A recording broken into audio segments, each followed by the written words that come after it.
Welcome to my Stackmover tutorial video. Now, before we get started, I want to say something that not all Stackmovers will be the same. The switches may be different, the configuration may be different, the transmissions may be different. This is just a tutorial on how to run this Stackmover. It will work for others. In general, you just have to keep in mind that switches, positions of things will be different, gearboxes will be different, the way it drives will be different, the length, the size of the truck, and its weight capacities will also be different.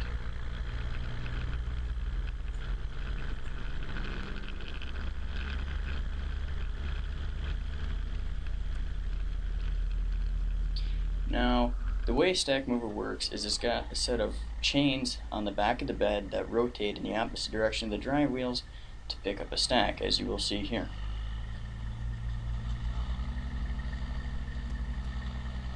As you can see, the stack stays stationary while the truck moves under the stack.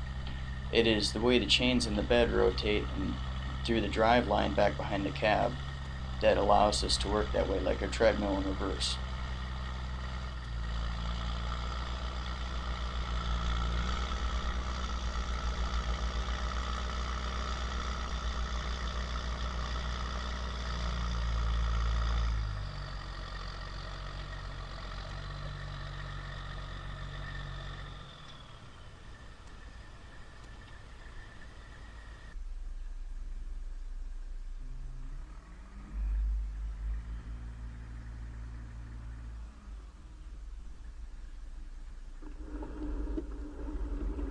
In this video clip, you can hear the chains moving along the edge of the bed there, and you can catch a glimpse of the cleats. There are cleats on these chains to help hold on to the bales. Every once in a while you'll see one in the clip there. But once again, as you can see, the haystack is remaining fairly stationary. It's just going up and over the top of the truck, while it is the truck that is moving underneath the stack. You also have to keep in mind the way the bed is up and down. As you can see here in this video clip, I'm running out to the back of the stack to put out some metal stakes. These hold the back bales on from rolling off the back of the truck as you pick it up.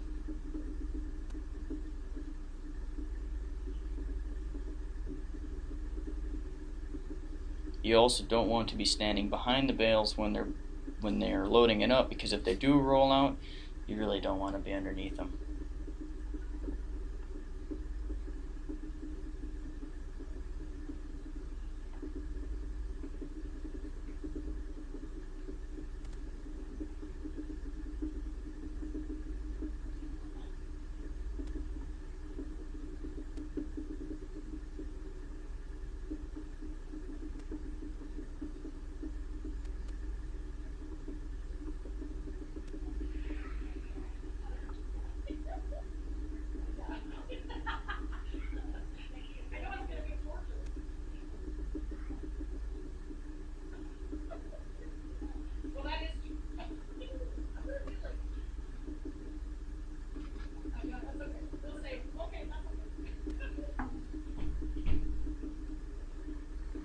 Here you can see me lowering the bed down once the stack is fully loaded.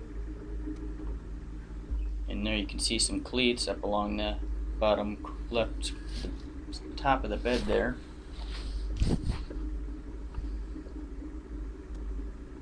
And here comes the hay bales.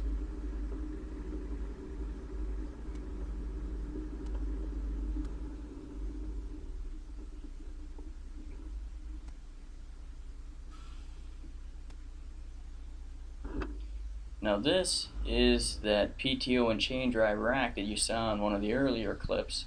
This is what actually spins the chains up on the bed. Now that PTO shaft down the center of the screen runs into, it's called a power tower, on top of one of the auxiliary transmissions. There's 3 auxiliary transmissions in this truck. Anyway, it runs off of that into that car rear end there, which is actually just a 4 to 9 inch rear end, to the chains up to a set of bigger sprockets up on top of the bed. Then you can see the truck PTO shaft underneath running through all the auxiliary transmissions. Each time it goes through one, it gets reduced in speed in order to go slow enough.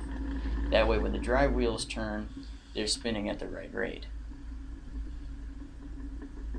You can see me lifting the bed up further to help assist picking the bales up a little bit easier as I go back and put the stakes down.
So the first thing you're going to do is you're going to want to line up. It helps to have a day cab truck. You really shouldn't have a sleeper on these anyway because it doesn't help with the length.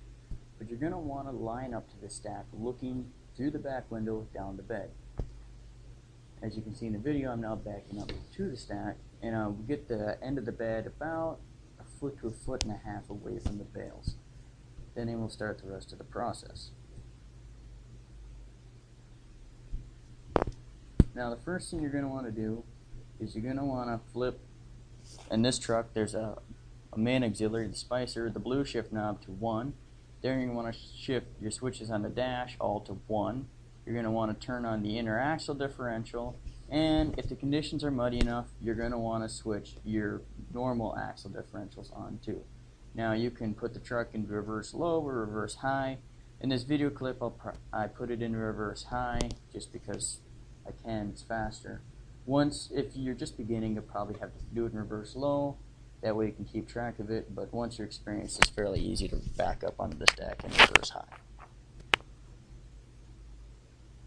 As you can see, I'm looking through, I've got mirrors mounted on each side of the truck that you can see I'm looking through. And then I've got the switch, which my thumb is on right now, is the one that controls the height for the bed. And this allows me to move the bed up and down as I'm backing under it, so I can maintain pressure on the drive tires so they don't spin out, but it can also keep the end of the bed down low enough so that they go underneath the bale instead of just pushing the bale behind me. Then once I'm fully backed under, you can let the bed down, and you're going to want to put the truck in the opposite of whatever gear you're in. So since you're in reverse, you're going to want to put it into first and let the pressure out of all the gears and transmissions that are in there before you start shifting your auxiliaries. So as you can see, I shift all the auxiliaries back to the way they were, so my spicer to third, the gears on my dash to third, and then I will drive forward before I turn off my inner axle differential. Or, depending on the field conditions, you'll drive all the way out of the field, then you will turn off the inner axle differential.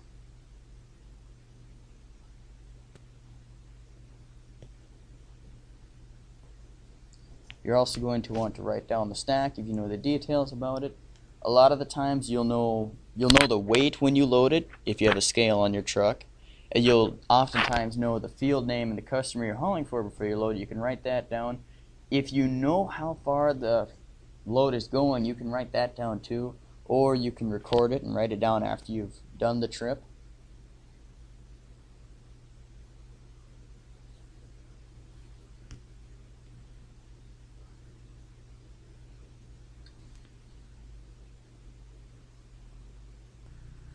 Also, you're going to want to put down your tag axles when you cross the field. Now, the one behind the drive axles are put down, the one just in front of the drive axles you may or may not put down depending on the conditions. In soft ground, it's generally better to leave that drive axle up because it doesn't ruin the ground in front of the drive axles as much, so it's actually easier to drive across the field with that tag axle up. And the one behind the cab you almost always put down. Now here goes to show, you can hear me driving across the field here. You'll hear me shifting quite frequently. In this spot right now, the field is actually quite rough, so you're going to want to go through spots like that quite slowly. However, after that, you can generally move pretty quick depending on the field. In a stubble field like this, or maybe a really nice new alfalfa field, you can go quite quick. 15 miles an hour to 20 miles an hour is not too extreme. Now pastures, on the other hand, they're going to be quite rough. A pasture, you're generally going to have to go pretty slow across.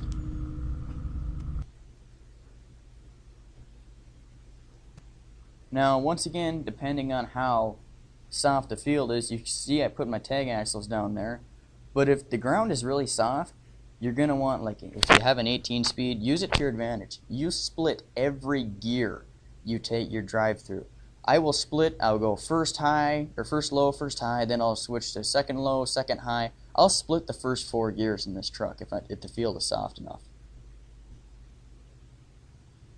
As you can see there, I split, and then I split again, and there you go, I split. So now I'm in third high, and now I knocked it back and I'm in fourth low.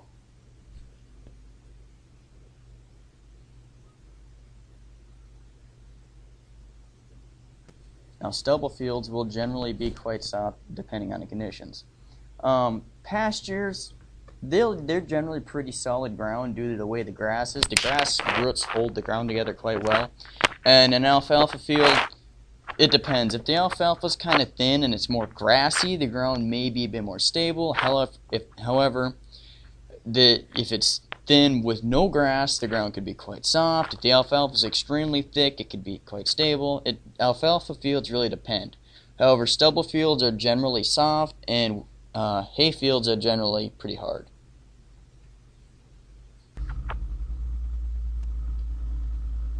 And then once you get to the end of the field, due to the length of this truck, you have to take corners even wider than you would a truck with a trailer. However, you don't have to stay over. When I make this corner, I can swing back right away. However, with a truck and trailer, you've got to make the corner, but you've got to hang out on the other side of the road as you wait for the trailer to come around the corner. This is a demonstration on how to put down the fourth and final tag axle on this truck. You can see it folds down and folds up. You only put that down on the road. That axle swings quite low to the ground, and it will hit the ground if you go over an approach. Other than that, a Stackmover drives quite like a normal truck. You have to swing your corners wide, as I said before, just like a normal truck. All other rules apply. Don't ride the clutch, make sure your shifts are smooth, things like that. General truck driving things.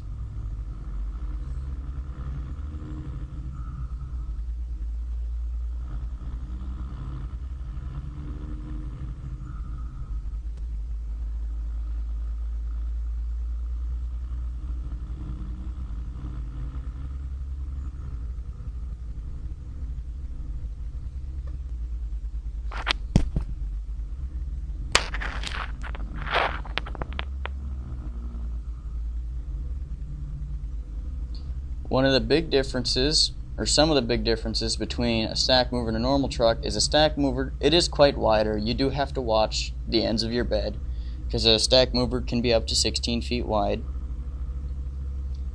And make sure you pick up your tag axles before you back up. You'll see this in this video clip shortly here too. They're also quite heavy, but a normal truck is heavy anyway, so you do have to take your time slowing down. And you do have to shift, depending on the amount of auxiliary transmissions, you have to shift just a bit smoother than normal trucks. Sometimes with a normal truck, once you're in gear, you can get on it right away, but with a Stackmover, due to all the auxiliaries, you kind of got to ease into it before you can really lay down the throttle.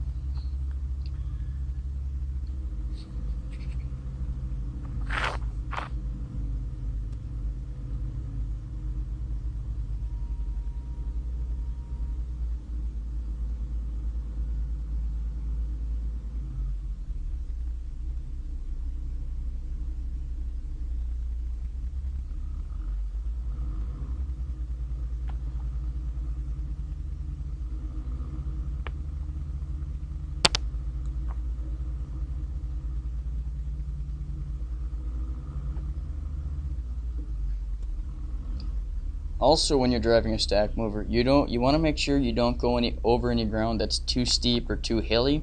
Due to the length of the truck, it just might bottom out in the middle. So you got to be careful what you drive over and what you don't.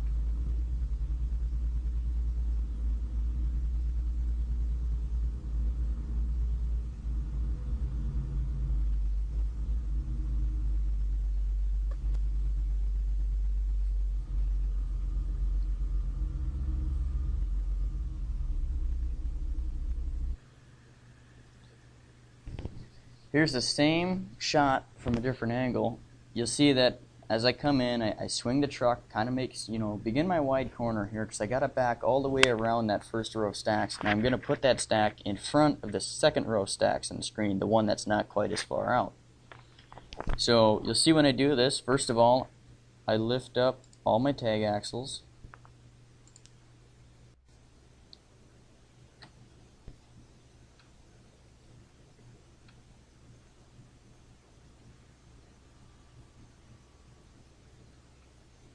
As you can see, here I am backing the truck up, utilizing those mirrors greatly to back around this corner. You really can't see much out of the mirrors, and you'll see that in the next clip here. But I'm carefully backing the truck around these hay bales. I'm going to have to pull forward and back up again due to the long wheelbase of the truck because I need to make wide corners. But use your mirrors greatly.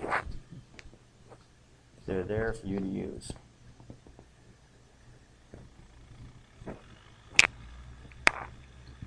You can see the tag axles are all up too. They're steerable tag axles, so you can't back up with them down. Otherwise, they turn all the way sideways, and you can wreck tires, bend tie rods, damage like that. So you always make sure you pull those tags up when you're backing up.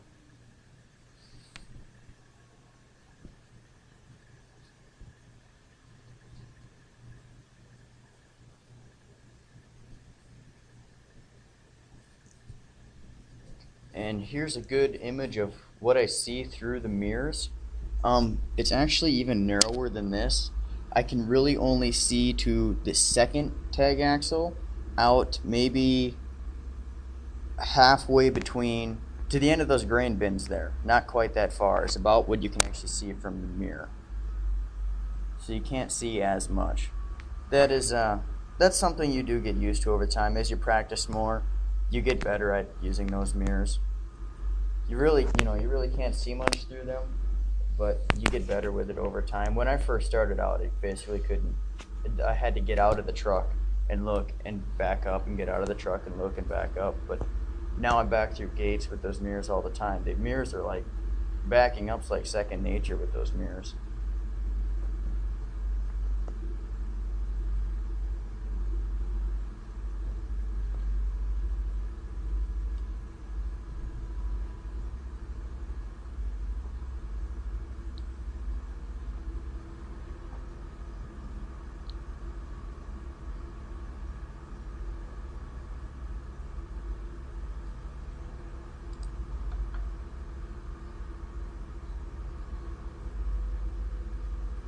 You can see I'm backing along these stacks. I'm trying to get it the same distance apart. The client wants these stacks spaced so far apart, and I've also got to line it up with the row behind me, so I'm kind of bobbing and weaving to making sure that I am the correct distance apart from the stacks and in a straight line.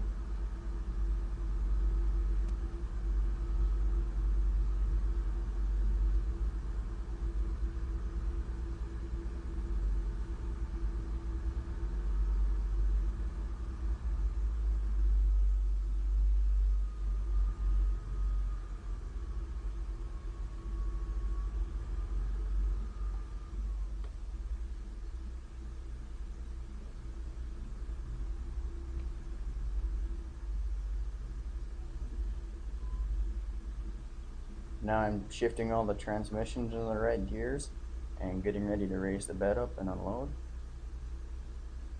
You can hear some of the air solenoids going off.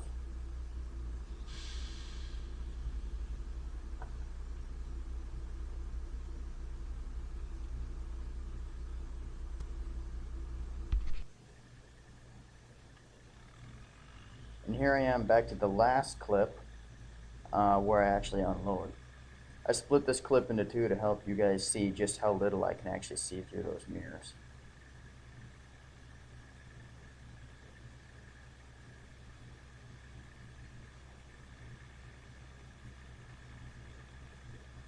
You can see there that the truck actually didn't start moving until the hay bale bumped up against the other stack. What I did there is I left the little blue shifter knob, the Spicer transmission, in neutral and left the chains in gear, so the chains rolled the stack all the way back up against the other stack, and then when the two stacks hit, the chains on the bed started to push me forward. At that point, I shifted the Spicer into first to allow the truck to roll under its own power. This way, the stacks are snug against each other like the client wants.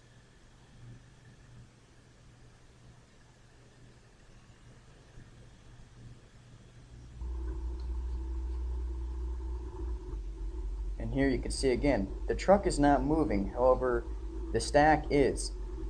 And when the stack bumps up against the stack that's behind it, you'll see the truck starts to move.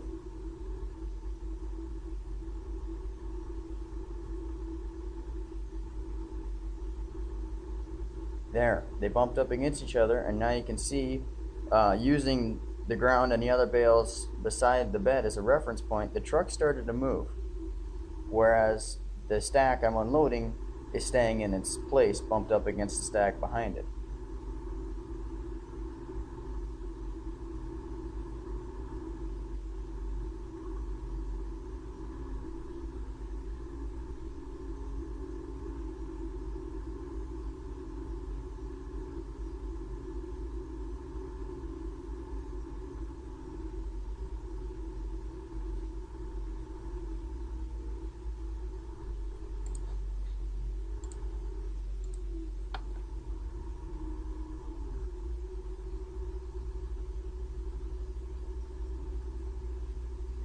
Pretty much the end of the tutorial part of the video. After this, you would go back to the field and load another stack and come back here and unload this, or come back to your spot and unload the stack just the same way I've explained. Right now, I'm going to give you a little bit of a walk around of the truck that I'm driving here. As you can see, it's a W900B model. That means it's got a short hood and with a 3406 E model CAD engine in it.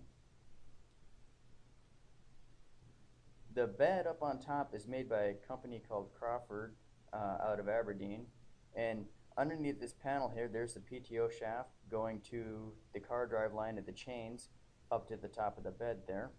And underneath this panel here, I'll show you, this is the power tower, what I was referring to earlier, and that is actually mounted directly on top of a transmission, the very first of the 3 auxiliaries. There you can see there's the first auxiliary transmission with the power tower, a short drive line, then there's another auxiliary transmission beneath the crane here, directly beneath, yeah, right there, directly beneath the car rear end.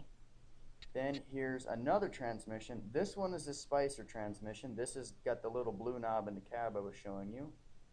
And then that drive line goes into the 2 rear ends of the truck.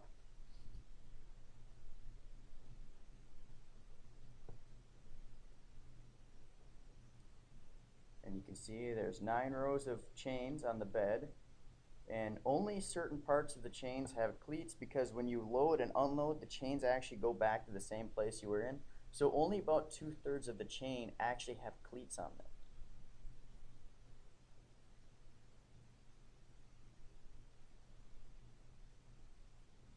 And you can see the solenoids right behind the cab for controlling the hydraulics and the tag axles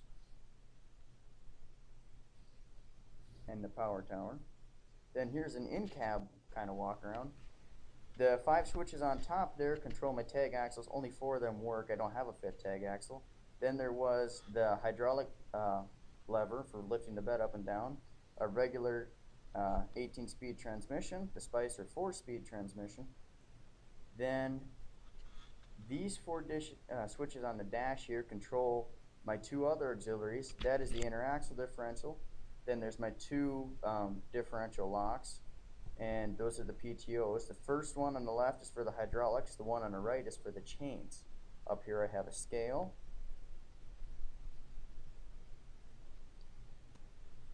Then here's a quick walk around of all the stuff while it is in motion. And in this clip, I'm actually oiling the chains for the bed. So you can see that the driveline there is spinning. However, the truck is not, because the Spicer transmission is in neutral. And you can see the power tower is running the PTO to the car rear end, which is running the chains up to the bed. So you can see the driveline there is spinning. There it's spinning slower. And then behind, as it goes in here, this is the Spicer. Behind here, it's no longer spinning. The Spicer over here is in neutral. So the truck, the engine is running the chains, and it's running the main transmission and the first 2 auxiliaries. However, it's not going all the way through the Spicer, therefore it's not running the drive axles. And then here you can see the cleats and the chain. These cleats do get broke off over time. You do have to repair them every once in a while. Just put new ones on where the old ones were. They get busted off by rocks and hard ground and things like that, and wear out over time. And you can see over here the chain is dipping down into the oil trough, and when it comes back up, it's oiled. And I'll go up on top of the bed here to show you these cleats and the main sprockets up on top. There you can see these chains have been oiled, and there's no more cleats on here anymore. because this is the side of the chain that doesn't go under the snap. And then there you can see the main sprockets running the drive line across the front of the bed, and you can see the chain goes all the way down to the carburetor in there. Once again, back to the power tower. And this runs all the chains up on top of the bed. Then you can see at the back of the bed there's some small road wheels, or not really road wheels, support wheels that stop the bed from going all the way down into the ground and smashing up the back of it. But I'd like to thank you for watching my tutorial. Hopefully you'll learn something, and goodbye.